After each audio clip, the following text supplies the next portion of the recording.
Good morning. We want to get going again and get back on time. I thank everybody here who was here yesterday, and glad to see people back this morning, and it looks like a few new faces too. As we talked about yesterday was kind of more the 30,000 foot level, what's going on at the national level on pipeline safety, and then we started kind of drilling down, getting a little closer to home here in the Salt Lake Valley. Today will be much more local. We're going to hear, we're going to start kind of national again this morning with our keynote, but then we're going to drill down to hear a little bit about what happened at Red Butte Creek, kind of what lessons were learned locally from that, and then we're going to talk about some issues that may help the community move forward to create greater pipeline safety on into the future. I'm going to find the first presentation here before I try to talk about Linda at the same time, because I might just make something up then. You don't want to make that something nice, right? I know. I would only make up something nice. We are, I don't know if people noticed, but yeah, I crossed out that safety stuff. I mean, we've had a little problem with the projector. If you noticed yesterday, it was cutting things off, so we've changed the format today to squeeze everything in, but it looks like it moved up the red line to imply that PHMSA has nothing to do with safety, and that I swear I didn't do that. But I'll probably hear about it for the next 2 years.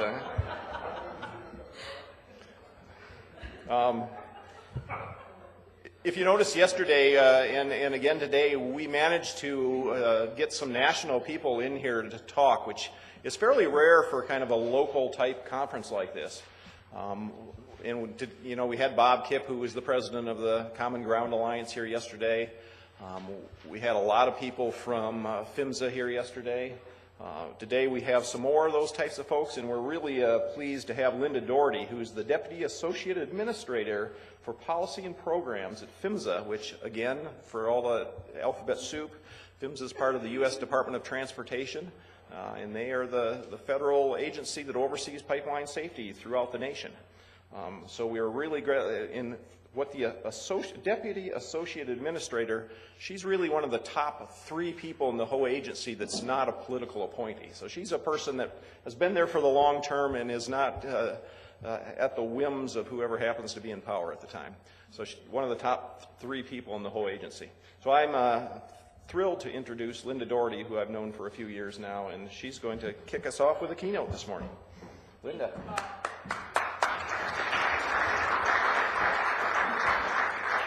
Well, good morning. Good morning. It's a beautiful day. I tell you, I come to Salt Lake City and I think, do the people that live here realize how beautiful it is, or do you get kind of used to it? Shush, don't tell anybody. I know. I tell you what, I'm thinking about, what meetings could I suggest we come out here? Because waking up and looking out the curtains and looking at the mountains, it just kind of gives you a great start to the day. So thank you for bringing us out here. And, the reason we're out here is not good, but I'm very, very grateful to be here. And my thanks to Carl, to the mayor, for having the leadership to pull people together to address some issues. But most of all, I want to thank you. As a federal regulator, we deal with a lot of stakeholders. I can tell you that I talk to industry folks quite a bit. It's my job. I talk to other regulators. We talk to people in Congress. We talk to different type of watchdogs. But you know who I really don't get to talk to very much? It's the public. It's the people that are impacted. Back in the day, I was a inspector investigator and I went out on accident sites. So I can tell you that it's very real to me. When bad things happen, when people get hurt, when coworkers are injured, when the environment's damaged, I can tell you I've been there and it's very real. It's not pleasant to go through. I've seen communities that have been traumatized. I don't want to start off on a negative note. Unfortunately, that's what I deal with. And so, as Carl knows, I tend to be a very blunt speaker. I'm very plain. I'm just going to tell you what's on my mind and what's on, I think, all of our at PHMSA's collective thoughts. And it's kind of hard for us to talk about it, but in the interest of just having a dialogue, I want to have a conversation today. And by the way, I'll talk about anything you want to talk about. If I can answer a question, I will.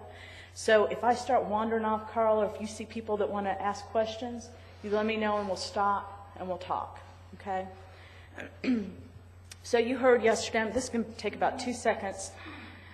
We regulate, PHMSA and our state partners regulate a whole lot of pipeline. You know, you've seen this map yesterday. Most of this is inspected. Most of what you see here is inspected by about 110 engineers. That's all we have. You know, someone asked the other day whether it's enough. I don't know whether it's enough. If we're given more, we can certainly use them. We do our darndest. But that's a lot of pipe. That's a lot of neighborhoods we run through. That's a lot of land. That's a lot of people's family land. That's a lot of land they want to invest in. And we want to make sure that the pipelines that are there are safe. So, put things in perspective. I should say this. I have been working for PHMSA for about 22 years. Okay, I like to say I started when I was 12, but that used to get me somewhere. No one believes it anymore now. But I have been in this business for a long time. And I can tell you that we've had high points and low points. And I will tell you that we were at a high point 2 years ago. And I will tell you that the last 2 years have probably been the lowest points of my entire career. And let me just walk through some of these things. So 2 years ago, we were in a different place, you know? We had really good performance indicators. You saw all sorts of trends. I'm not going to bore you with them. I'm going to show you one. Things were looking good. You know what? We finally had the right regulations in place. We had operators that were doing what they needed to do. We had inspectors that were trained and engineers that were trained that were going out and doing their oversight duties. Things were going really well. Congress, I think public advocacy groups like Carl and other people were generally happy with us. I mean, we're not perfect. We still screw up. But overall, we were doing a pretty good job. We thought we were. You know, the GAO, which is the General Accounting Office, and it reports to Congress, they looked at us and they said, well, you're doing fine, I guess. The Inspector General, which is the DOT internal auditing arm, they didn't have any issues with us. We had no open NTSB recommendations. For those of you that have ever worked in a transportation mode will realize how almost impossible that is to have zero NTSB recommendations. I talked to a guy with FAA and they have something like 500 open recommendations today. And we had zero. You know, we thought we were doing a pretty good job. You guys remember this? You know, when this happened, we were all shocked. It's hard for me to believe that was 2 years ago because in some ways so much has happened since then. But in some ways it was so vivid and it was so shocking to all of us. I can tell you in some congressional hearings that came later on, we kept telling people, there's no pipelines out here. Stop asking us questions about that. We don't know what happened. We deal with pipelines and hazardous materials, yes, but pipelines, that's what our expertise is. There were no pipelines. Now, after this well had been done, there would have been pipelines to go to it. But when this happened, there were no pipelines. This was an offshore drilling incident. But you know what? That's not what people saw. You know what people saw? They saw an environmental disaster in a critical area. They saw oil and gas. They saw a federal, perhaps state oversight regime that didn't prevent a very bad thing from happening. And so they came to us at these hearings and they said, could that happen here on shore, you know, like in my backyard? And we said, no, that won't happen here because You know, if you look at Deepwater Horizon, that was a vast amount of oil. And our pipelines don't contain that much oil.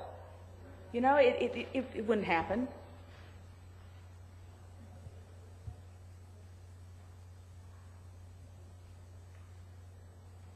Did you notice the dates on these?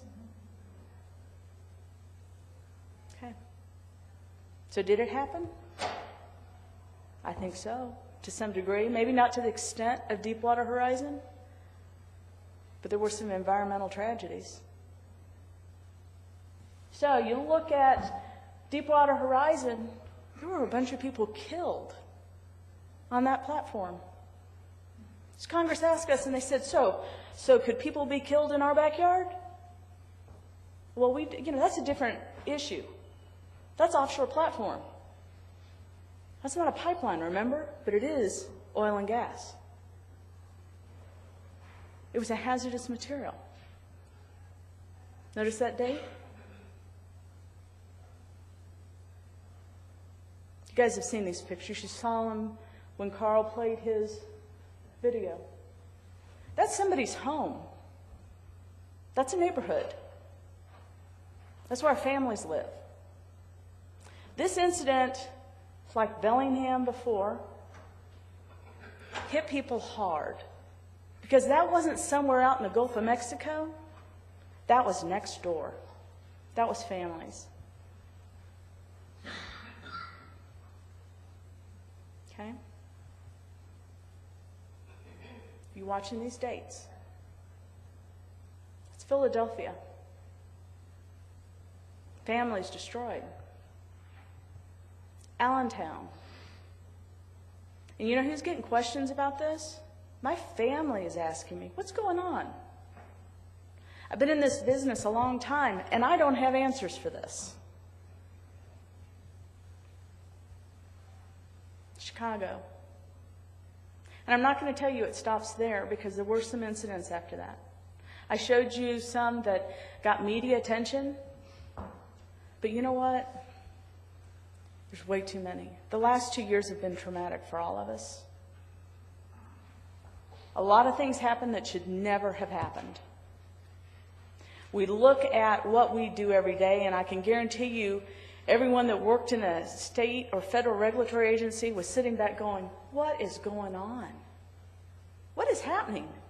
You know, you look at the common threads. What did you see in those pictures? You saw oil. You saw gas. You saw pre-regulation construction materials. You saw cast iron.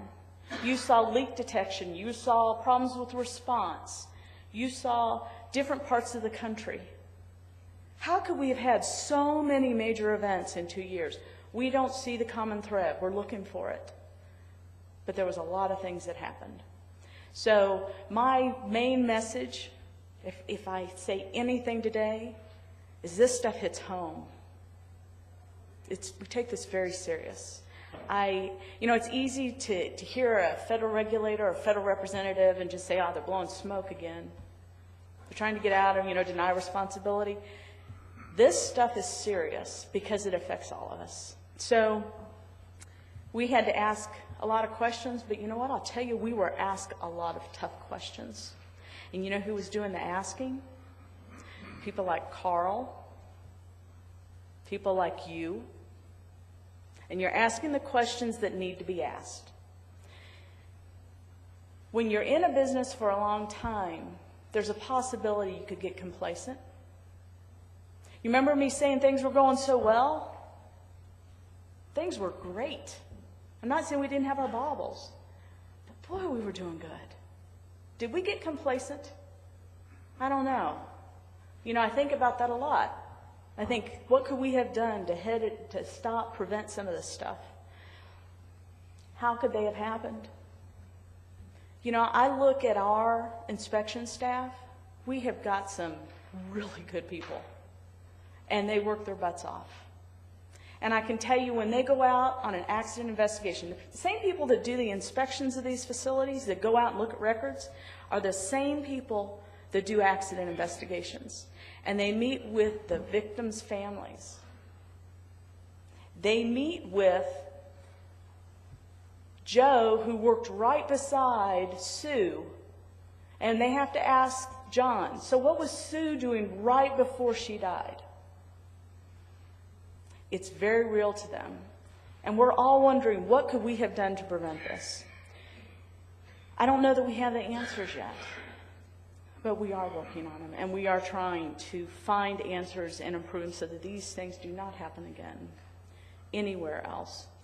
So we had 15 congressional hearings in 2010 and 2011. That's a record. My boss's boss, the political, Cynthia Quarterman, she is a political appointee. She was appointed by President Obama. She has more experience at congressional hearings than anybody else in DOT. That's not necessarily a good thing. You know, it's funny. I was in a conversation with her, with my boss, Jeff Weiss, and we were talking about all these things. She got called to the White House 4 times. Did you know there's a woodshed at the White House? She said, you know, I thought I'd get to go to the White House. I didn't realize that would be why I would be going to the White House. This stuff is at a very high level. Who would have thought? Think about 2 years ago, before Deepwater Horizon, before these incidents occurred in Salt Lake City, how many of you were actually aware of pipelines?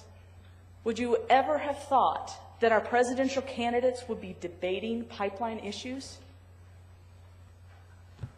It's amazing. I'm glad they're getting attention, so maybe we can move some safety issues forward. So what happened? We had a lot of congressional hearings. We got a whole lot of assignments. The way the government works at our level is Congress says every 4 years they have reauthorization. Chris spoke to it yesterday. A little bit different people did. Carl, you spoke to reauthorization a little bit. Every 4 years, Congress says, attaboy, you're doing a good job, you're reauthorized, continue as you're doing. Or they say, you're not doing a very good job. We want you to fix all this stuff. Guess what happened? We just got reauthorized. And they gave us so much work to do, we're going to be full-time busy trying to get it done. Is it work that needs to be done? Yes, it is. They hit on a lot of things that the president had proposed, also things that NTSB and other folks had said we needed to do, and it's hard work, but it's good. We have GAO audits. We're being audited.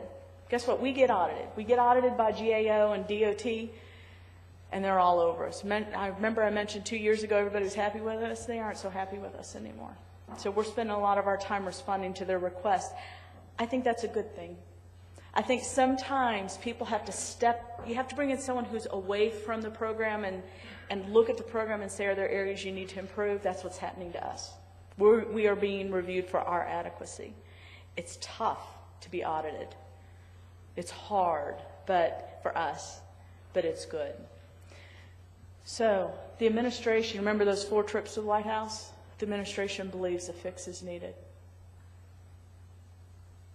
If you looked at if you're aware of the President's proposed budget for 2013, it has significant changes for our tiny program. We are tiny, considering we oversee the transportation of natural gas to almost every home in the country with our state partners, and hazardous liquids going across the country. It will help us if the budget goes through. We'll see what happens. We're going to get some more ideas to improve from NTSB, the OIG, and GAO. Y'all may want to particularly pay attention to the outcomes from the NTSB investigation into the Enbridge incident, which occurred last year in Marshall, Michigan, because that was a hazardous liquid spill. And I won't say it was similar to what happened here, but it deals with hazardous liquid lines, and there may be some overlap. So we are expecting that report and hearing recommendations to come out later this summer, maybe even early fall. So workshops are us. We have workshops going galore, not only because Congress said you need to study all these issues, but because we need input. We need to hear what different people have to say, what different areas of expertise can contribute to the story. You know, I mentioned Cynthia Quartermain, our political leadership, was called to the White House. I can also tell you we were called on the carpet by the Secretary Ray LaHood. He said, what's going on? What is going on that I have to keep speaking to the media about all these pipeline incidents? And it's hard when you don't have an answer for that. You know, we can talk about what we're doing, and what more we think needs to be done. Well, the Secretary said that's it. And he issued a call to action last April, had a forum back in D.C. and pulled in a bunch of people, and it's really interesting. He has had several meetings where he calls in executives and says, this is what I expect of you, this is the commitments you need to make. He is personally involved in a lot of this. So his call to action was for the repair, rehabilitation, requalification, or replacement of high-risk infrastructure. What's high-risk infrastructure? Yesterday you heard that your local distribution company does not have any cast iron. That's wonderful. There are other parts of the country that have a lot of cast iron, which is, remember the incidents that I showed in Philadelphia and Allentown? That was cast iron. Some of that cast iron is over 100 years old. It needs to come out of the ground, or it needs to be replaced. There's plastic pipe that's in the ground right now that when it was put in, everybody thought, great new material, but because of circumstances, the environment, it's degraded, it's high risk, it needs to be replaced. So we are accelerating, we are putting pressure on companies, the industry, and the states are putting pressure on the industries to identify those highest risks and do something about it. The Report to America, soon, there will be a report released when it comes out. It'll be on our website. I encourage you to take a look at it. It's basically a tool to the public about what are pipelines, where are they, what are the risks, you know, what are the challenges. One thing that the Secretary's call to action has really prompted is a commitment from the industry. We're holding people accountable. You know, it's funny, our regs, a lot of people don't understand regulations. We can only develop regulations in certain areas. I may think that it would be a great regulation to replace every pipeline in the country. Can't do it. First of all, it probably wouldn't be feasible and probably doesn't make sense, but there's another thing called a cost benefit. We are required by law to have a positive cost benefit, except for very unique circumstances, for rules. So we have to go through this long list of activities. It can take a year, 2 years, 3 years to get a rule, a regulation through. So if you ever wonder why the government isn't fixing some of this stuff, why don't they make a rule to prohibit this or to do that? It's because it's a long process. A lot of that starts with information gathering, and we're doing a lot of workshops and studies to gather information for new rulemaking to address some of the issues that we've seen over the last couple of years. I want to go back for a minute on the call to action. You know, I thought it was very appropriate. There was to show the disconnect sometimes between what people think is the problem and what may actually be the problem. Last year, after Allentown and Philadelphia, we had 7 or 8 people between those incidents die. Okay? 7 or 8 families devastated. There was a call that we got, and they said, that's it, 2 cast iron incidents across the country require every bit of cast iron to come out of the ground. That's the highest risk. Every state must do nothing before they remove that cast iron. Well, that doesn't make a whole lot of sense because in some places cast iron is perfectly stable, and Utah, you don't have cast iron here, do you? That's not your highest risk. Your highest risk might be plastic pipe, or it might be something else. Every state has different risks, and each state needs to be able to say in a locality what their risk is and prioritize that. The other thing is, a lot of these great ideas are very expensive. A lot of people don't realize that these costs get passed on to the public. Those of us that pay a gas bill, those of us that drive a car, a lot of these costs, because they're huge, you're talking billions of dollars. You're not talking millions, you're talking billions. And so some of the activities and some of the things we will be forcing on the industry through regulation are going to cost. You know, we have to weigh the balance, and the public needs to weigh in on the balance, and you're going to have an opportunity to provide your input. I mentioned that we have some rulemaking going on. We've got so many moving balls right now, but The regulations over the last couple of years, even some of these actually started before these incidents, before the 2 years. We were going asking all stakeholders, are the regulations adequate? Do they need to be improved? Do they need to be expanded? Do they need to be tougher? You know? What do you all think? We ask, we seek input. We beg for public input. We love to hear experts, people that are technical experts that can write in and say, good idea, bad idea, We need that input. By and large, the vast majority of input we receive are not from people like you. It's from the industry. Now, there are some really good industry representatives. I'm not dismissing. A lot of them provide good input and say, here's a balanced view. But boy, it would be great to get some folks from the public to weigh in as well. So the question I have is, are the regulations protective enough? If you look back the last 2 years, I really don't know.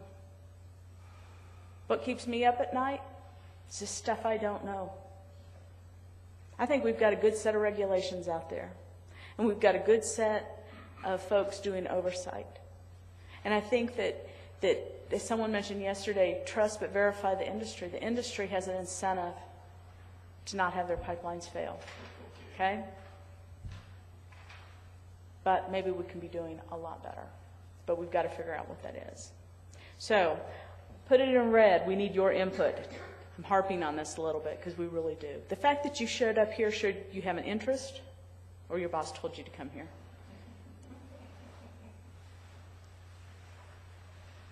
But you have an idea.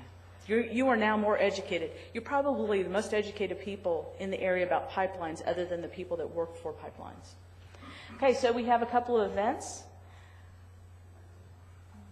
Webcast. If you cannot travel to the locations where these are. By the way, on our website, we always post information about where we're going to have our workshops. But if you can't be there in person, join in on the webcast. And if you see some speaker saying something that you just totally disagree with, or if you have a question about, you can send something in and you can be part of it. It'll be interactive in most of these cases. You can put questions in, or you can write in comments and say, I think, Joe Schmo was full of, because that's not my experience. So please, please do participate. I have no other way. We constantly go to Carl and beg Carl and his team at the Pipeline Safety Trust to get involved because we need public input on these issues. Okay, now you can play that good morning video. Happy to take any questions, and I will answer them the best I can. Hi. Hi, good morning. It's my understanding that the pipelines in San Bruno, like the pipelines here in Salt Lake City, were out of compliance. That they had regulations that allowed their companies to maintain them, to fly over them as a means of inspection. Mm-hmm. So developing regulations, I think, is not what is critically necessary. What is necessary is enforcing the regulations that are already in place, and that I think is a much bigger and more challenging issue. I think you're right in a lot of regard. I will say that in San Bruno, there is some pretty tough enforcement going on by the California PUC. That particular pipeline fell under the regulatory authority or the inspection of the California Public Utilities Commission. They have since taken some pretty strong enforcement action. But I will tell you that their oversight of the pipeline and our PHMSA oversight of California PUC is being questioned. Did we do our job? I can tell you, I can get in a defensive mode and I can say, well, yeah, we did everything, we could. But your question is valid because bad things happened. Now, there is a requirement. There are all sorts of regulations. There is a requirement for operators to patrol their lines, and some of them fly. If you were talking about flying over, is physically flying over a to look for surveillance, but there's much, much more. That's just one little iota of thing that they have to do. When you look at enforcement across the country, and this is something that has been troubling to us at the federal level, I would like to say we addressed this 10 years ago, but we haven't. We haven't done it very well. If you were to put a map of the United States up, and you were to look at enforcement state by state, some states have very strong enforcement programs. Some states use civil penalties. Some states use an order. Basically, they pull the company in and they say, if you don't fix this, we're shutting you down. Or we're going to require this or that. There's two different mechanisms of enforcement. Some states don't have that. They look at a more collaborative role. We at the federal level are looking at that and we're saying, don't think that meets our criteria. And I can't say which way we're going to go for sure, but I can tell you that is something we are looking at. I can also tell you that Congress looked at our enforcement authority and said, and they bumped it way up. So they increased our enforcement 2.5 times. So when you have a violation that occurs, I can tell you that if you calculate a civil penalty for us right now, the way we do it is we weigh a lot of factors. But if that violation results in an incident, a release to the environment, if it results in an injury or fatality, they're going to get harsher fines. They're going to get probably the harshest we can go. Now, we're changing a lot of it. We're getting stiffer on a lot of our penalties. I wish I had I had some enforcement slides on another presentation I did over at NACE this week. But it's a valid question. Our enforcement, our oversight, it all plays together. Any other questions? I have a question with regard to your slide regarding major injury. And I'm not sure where that specific statistic came from, being death or major injury, and what you see as major injury. And I'll just share this with you because I've blown a knee out in a ski accident. That to me was a major injury that required surgery and a year of healing. Where the injury I have is that I have a hypersensitivity to the smell of petroleum, to ink. I can't read a newspaper without it being at a distance. And it's been years now. I have to carry tinctures in my purse with me that I have to put underneath my tongue to try to desensitize me to this experience. And so I'm wondering within that specific statistic of major injury, whether you are including serious hypersensitivity, because I believe that it is a serious injury. Something as a public, as someone from the public saying, it's not fun.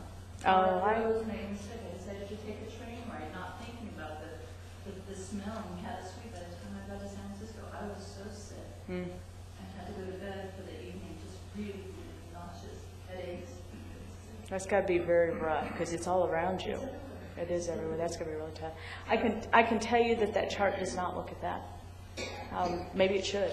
The chart, when we refer to major injury, we have a definition in our regulations that say an operator must report certain incidents, and the criteria is if you have injuries requiring hospitalization. So if you have to take someone to the hospital, then you have to report it. Like an overnight stay, not just going to the emergency room and leaving, like a broken arm would not be. But if you have to stay overnight, then it would be. So that's our current. Maybe that's something we need to change. Because there's a lot of people with a lot of different issues. I mean, there's things, sensitivity and others. Any other here? Just as a stakeholder, taxpayer, citizen, home business owner, a lot of dealings with federal, local, state governments. Let me add an input on the enforcement issue. First of all, it's been my experience when I go to an agency looking for guidance, I usually get a stonewall. And I'm saying that in a generalized fashion, but we're looking at, I get the impression that, okay, we can document what you're saying and then come back later and do a finding on you, a recommendation or a violation. I don't get the comfort feeling that I can go and get expert opinion, or more than opinion, expert advice on particular actions, and then not get the feedback in a negative fashion downrange, particularly if something comes up. So are you speaking as someone being regulated? Yes, I'm talking, well, Okay. what I'm talking about here is that when you stiffen the financial penalties, I think you're going to encounter some resistance to be more open and to discuss the issues that impact all of us. And this applies certainly within the pipeline industry. And I think that needs to be a pertinent issue to be addressed when we talk about increased enforcement and heavy civil penalties threatening to shut down your operation. There goes the economic livelihood. So I would invite you to think about that. Okay, it's a valid point. You know, we do see that. We do. If you look at, when you toughen up your regulations and you tighten the civil penalties, then you do put a fear factor out there, because an operator will say, oh, you know, if I make this violation, if this happens, can I tell the regulator, are they going to come punch me in the eye because I told them? My brother owns a pallet factory, basically, in another state, and he has that issue with OSHA. He says, you know, I found out one of my guys was doing this. Oh, man, I really don't want to report it because I know I'm going to get in trouble and I'm going to get fined. He said, I want to fix it. I don't want to have this problem.